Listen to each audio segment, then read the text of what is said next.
আজকে আমাদের ট্যাঙ্কি বানানোর জন্য মাটি কাটা হচ্ছে, তাই আজকে সকাল সকাল কাজের ওখানে চলে গেছিলাম।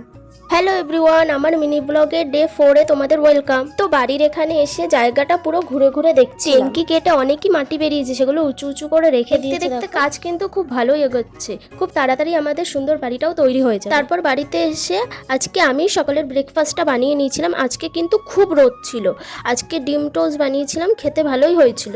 ব্রেকফাস্টটা করে আবার কাজের ওখানে চলে গিয়েছিলাম। তারপর ব্রেকফাস্ট করে এসে দেখি অনেকটাই মাটি কাটা হয়ে গেছে। আজকে অনেকেই কাজে এসেছিল। এই জায়গাটা আগে আমার রুম ছিল, এখন এখানে ট্যাঙ্কি হবে। আমি অনেকক্ষণ দাঁড়িয়ে দাঁড়িয়ে মাটি কাটা দেখছিলাম। আজকে দুপুরের মেনুতে ছিল চিকেন, আর দুপুরে খাওয়াটা জমে গেছিল। তোমাদের কাদের কাদের চিকেন পছন্দ? আর একটা কথা, তোমাদের ভিডিওটা ভালো লাগলে অবশ্যই লাইক কমেন্ট শেয়ার করে যাবে এবং সাবস্ক্রাইব করবে। আজকে দুপুরে খাওয়া দাওয়ার পর অনেকক্ষণই প্রায় রেস্ট নিয়েছিলাম। তারপরে দুপুরে ঘুম থেকে উঠে দেখি বোন চলে এসেছিল। তারপর বোনের সাথে অনেকক্ষণই গল্প আড্ডা দিলাম।